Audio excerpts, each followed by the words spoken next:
Buongiorno bianconeri, comment allez-vous?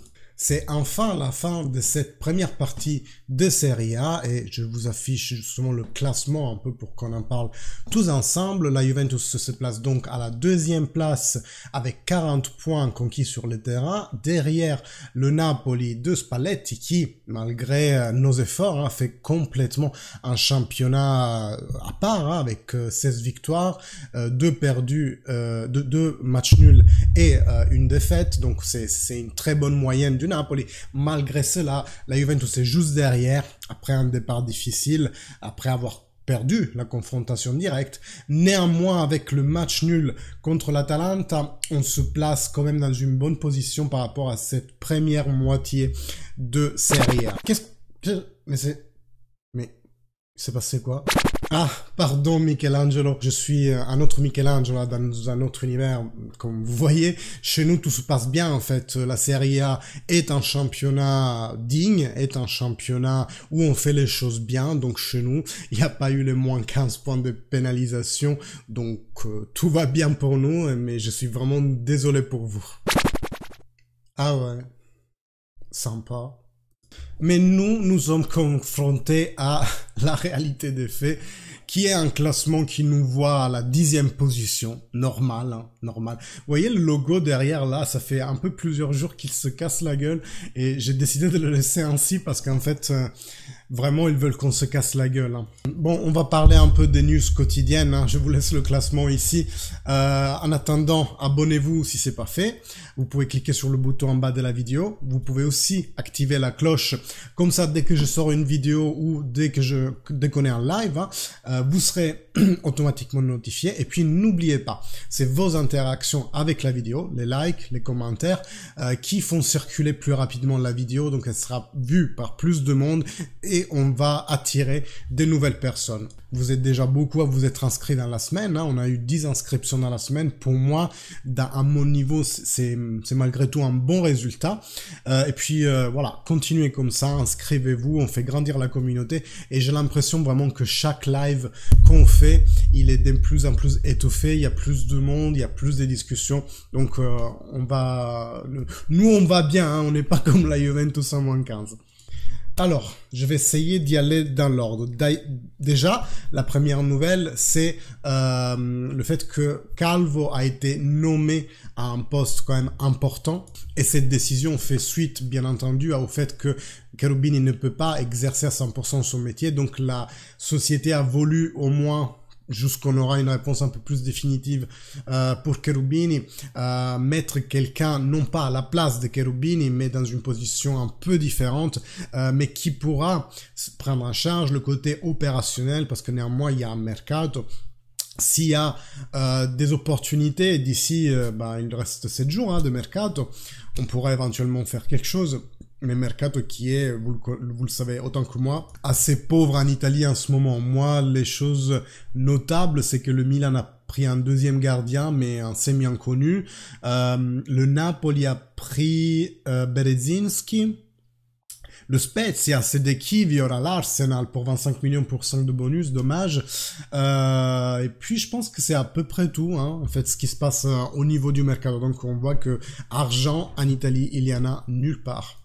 Ensuite, je reviens sur cette histoire de contestation des tifosi, de, comment dire, se priver de DAZN ou de toute autre d'ailleurs plateforme hein, qui diffuse le match de la Juventus. Si vous êtes sur beIN Sport, vous pouvez faire la même chose, ça aura certainement un impact moindre et peut-être même que tout le monde ne va pas rattacher le fait que ces désabonnements soient dus à la décision de justice qui était prise en Italie, alors qu'avec DAZN, le lien est plus direct. Donc pourquoi on fait ça et pourquoi je suis d'accord avec cette initiative? Tout simplement parce que cette Fiducia, cette Lega Serie A est en train de nous démontrer factuellement qu'on ne veut pas de nous dans la compétition. Est-ce que c'est, disons, une action due au fait qu'on voulait créer une Super League et maintenant on en ressent toutes les conséquences, disons, négatives? Néanmoins, voilà, s'ils veulent pas de nous, je suis assez d'accord qu'on leur fasse tester sur leur peau Qu'est-ce que ça veut dire une Serie A sans la Juventus, au moins d'un point de vue économique? Pourquoi? Quel impact ça va avoir? Aujourd'hui, enfin hier, Sky nous parlait de environ 236 000 désabonnements à DAZN. Je vous invite bien entendu à prendre ces éléments avec des pincettes parce que déjà, il n'y a pas de données officielles sur les abonnements à DAZN. Alors là, des désabonnements, encore moins, je pense que la société DAZN va les communiquer. Ça n'est que des estimations qui ont été faites vis-à-vis de tous les tweets, vis-à-vis de tous les communiqués que les fan clubs régionaux italiens, les Puglie, les Marches, la Sicile, Abruzzo, je crois, ont diffusé à tous leurs adhérents qui peut-être ne sont même pas sur les réseaux sociaux et donc n'étaient pas à connaissance du mouvement. Dans tout le cas, si il est vrai que c'est environ 236 000 désabonnements, ça ferait un préjudice pour DAZN sur l'année, donc en calculant les 12 mois, si la protestation dure 12 mois, ça leur ferait un manque à gagner environ d'1 milliard. Alors voilà, c'est des estimations, ne prenez pas ça au mot de la lettre. Ce que ça veut dire, c'est que les plus on est, les plus on va les toucher. Et vous me direz, mais DAZN est lié pour rien là-dedans. Et j'ai essayé de l'expliquer l'autre jour à Juventibus. Il faut considérer le mouvement sur le long terme. Parce que oui, immédiatement, tu vas apporter un préjudice à DAZN. Mais les droits télé sont rediscutés de toute façon tous les 3 ans. Et donc, ça va être dans 1 an et demi, je crois bien, qu'il va y avoir un nouveau concours. Et bien entendu, ça commence à se préparer dès maintenant. Donc, il est certain que DAZN, après 3 ans passés en Italie, à voir un cirque, le Napoli qui vient pas à Torino et on annule le match. Donc premier truc, la phase Covid gérée hyper mal avec des matchs annulés, des calendarisations un peu bizarres, des décisions de la Lega Serie A qui va te foutre, hein, j'en sais rien, Juve Napoli un vendredi soir, tu vois, ce genre de choses. Je prends d'exemple, hein, mais voilà, vous voyez le genre de choses dont je parle, où c'était quoi le match de début là, qui était à 15h un mercredi, personne n'était là, ni au stade, ni à la télé, enfin voilà.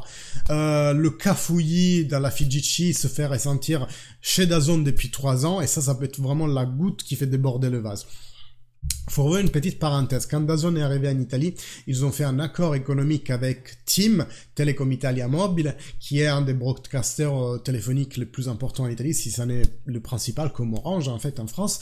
Un deal de 400 millions. Et eux, ils ont bidé à la Figici à peu près 850 millions pour avoir les droits télévisés de la Serie A pendant 3 ans. Donc, ils avaient déjà...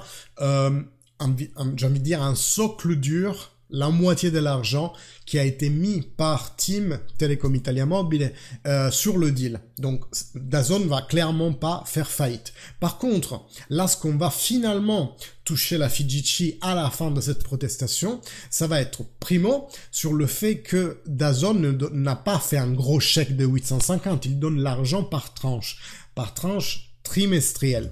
Et déjà pendant la phase Covid, ils avaient pris la décision de ne pas payer tout de suite la Serie A, mais que la payer qu'une fois que le championnat aurait repris. Parce que voilà, il y avait de forts doutes que le championnat reprenne à ce moment-là, on était en pleine pandémie, etc.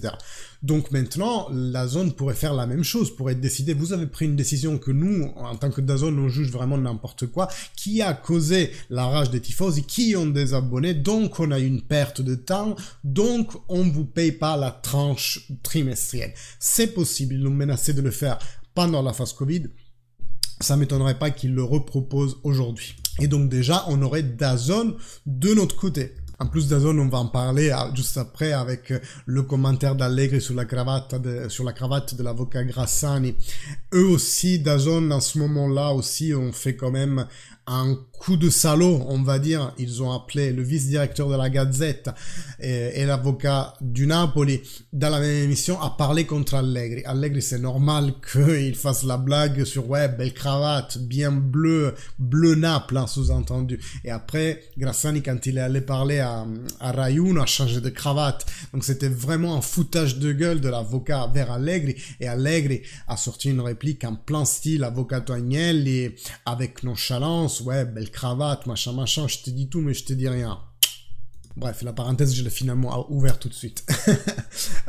Donc, ça c'est déjà la première chose. DAZN pourrait tout de suite décider de ne pas payer la tranche trimestrielle, mais surtout en phase de renégociation dans un an ou peu après, DAZN pourrait dire, ben moi j'ai payé 850 millions sur les 3 ans et vous avez fait un cercle pas possible. Moi, je suis un broadcaster sérieux, allemand, entreprise internationale. Je peux pas bider sur ce championnat-là plus de, j'en sais rien, 400 millions. Alors là, tu divises par moitié les entrées de la FIGC. C'est à ça que ça sert la protestation des Juventini qui aujourd'hui font des désabonnements à DAZN et à Sky. Donc oui, j'y crois beaucoup à cette initiative. Je trouve que pour nous, les tifosi, c'est la seule façon de se faire sentir et surtout, on n'endommage pas la Juventus. Toute initiative que les tifosi prennent, il faut toujours penser à ça. Est-ce que derrière la Juventus en a mal ou pas? Et dans ce cas spécifique, le mal qu'on causerait à la Juventus, il est vachement atténué. Pourquoi? Parce que si on parle de 850 millions sur les 3 ans et qu'on descend ce chiffre-là, la Juventus touchera de toute façon un pourcentage de cette tranche-là. Peut-être un pourcentage même majoritaire par rapport à d'autres équipes, même des équipes du calibre de Milan et Inter. Peut-être, j'en sais rien, que la Juventus touche 15% des 800 millions et que l'Inter touche 10 et que le Milan touche 9, j'en sais rien en fait. Ce que je veux vous dire, c'est que on va perdre moins en pourcentage vis-à-vis de ce changement de chiffre, parce que c'est toutes les équipes qui seront impactées de la remodélisation, du repricing, si vous préférez, de la Serie A l'année prochaine. Donc oui, on va sentir un peu le coup, mais quand même moins par rapport aux 19 autres équipes. Vous voyez ce que je veux dire? Les 19 autres équipes vont porter peut-être une charge de 90% du manque à gagner et la Juve aura seulement son petit 10% qui sera un peu diminué. Donc oui, pour moi, c'est une initiative que j'ai fait en premier. J'ai des abonnés DAZN. Il me reste encore quelques jours pour terminer le mois et après je serai sans service. Je verrai comment faire. Hein. Peut-être que je paierai les droits sur une télé chinoise, par exemple, qui a bidé 300 € et a eu les droits de transmettre la série en Chine. Parce que les droits coûtent moins selon aussi l'intérêt que le pays lui-même a sur le foot et sur la série A. Donc peut-être que je ferai une solution comme ça pour regarder de façon, disons, légale la Serie A, mais en apportant le moins d'argent possible dans les poches de la FIGC. C'est ça le but ultime.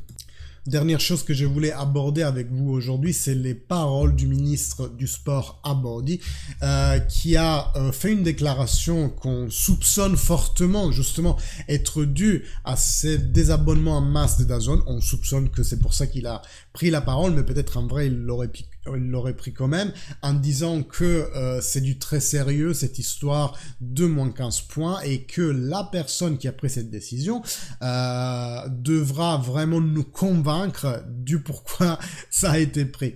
Donc voilà, ministre qui se positionne, bien entendu, super partes, s'il peut pas prendre sous le bras la cause de la Juventus, bien entendu, et on ne le demande pas non plus, mais il doit se faire garant de la justice, en fait, que justice soit faite.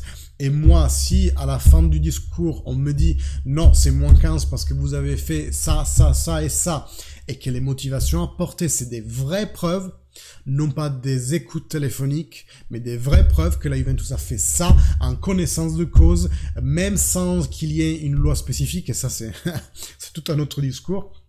Parce que déjà, de base, on ne peut pas nous inculper s'il n'y a pas une loi qui t'interdit d'eux. Mais imaginons qu'ils aient voulu faire du mal, et qu'on me le prouve avec des trucs factuels, moi je dirais ok, je prends moins 15. Mais à ce moment-là, je veux d'autres pénalités de points pour d'autres équipes qui ont fait soit la même chose, soit même pire. Et je vous reparle Osimhen à Lille, avec les 3 joueurs qui sont jamais été à Lille. Et je vous reparle Inter et Milan dans les années 90 qui n'arrêtaient pas de se changer des joueurs entre eux. Donc voilà, s'il y a une justice, il faut que ça soit la même pour tout le monde. Alors que la Juve, encore une fois, est pris comme bouc émissaire parce que le vulgus, vraiment le peuple, la populace, vous savez, les crétins qui arrivent pas à se faire une synapse entre deux neurones même en faisant ça, ben ces gens-là veulent que la Juventus soit éliminée, rayée du tableau. Ils se rendent pas compte que c'est nous qui tirons en avant la baraque et pas Obama. Le ministre Abodi dit par ailleurs qu'il faut tout d'abord une réglementation. Et moi, honnêtement, Gravina, depuis qu'il est en place, j'ai pas vu une seule réforme. Je me demande bien ce qu'il fait ce mec toute la journée. Qu'est-ce qu'ils font, ses conseillers? Enfin, il y a aucune évolution, aucune innovation dans le monde du foot, si ça n'est des trucs vraiment stupides, en mode le hors-jeu semi-automatique ou j'en sais rien, des trucs technologiques, mais déjà... refaisons bien la partie justice sportive, tu vois, rien que ça, c'est pas ça les réformes qu'il nous faut, c'est pas le problème du hors-jeu automatique, ça sera toujours des polémiques derrière. Bref, je vais vous chercher sur Twitter la partie... Bref, j'étais en train de vous chercher la liste de tous les achats effectués par la Juventus. Je l'avais vu ce matin sur Twitter, mais en gros, oui, nous, on nourrit la Serie A, les gars. Il y a plus de 100 millions vers la Fiorentina pour les prestations sportives de Vlahovic, Chiesa, Bernardeschi, et j'en passe les plus petits, mais... voyez, tous les Sassuolo, voilà, tout l'argent qu'on a donné au Sassuolo, au Genova, beaucoup au Genova. Donc nous, on tire avant la charrette en Serie A. Ce crétin de Kiné, il se permet de dire dans ses chefs d'accusation que la Juventus n'a pas ni la main au portefeuille. C'est écrit ça, alors qu'on a fait 700 millions de capitalisation en plusieurs années. Limite, nous sommes la seule équipe qui a mis du vrai argent sur la table en Serie A. Et donc, on nous l'enlève, ça aussi, c'est vraiment injustice derrière injustice, alors qu'on tire la charrette depuis plusieurs années. La Serie A, sans la Juventus, c'est rien. Ça vaut le premier championnat polac, pas plus.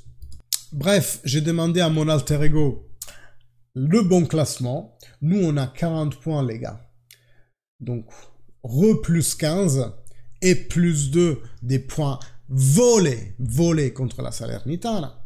Pour moi, ça, c'est le classement. Merci à mon alter ego d'un autre univers. Moi, je vous dis à bientôt avec d'autres contenus. Sûrement que dans la semaine, il y aura d'autres choses à repartager. Et puis, on se verra bien entendu pour le prochain match en live. Inscrivez-vous.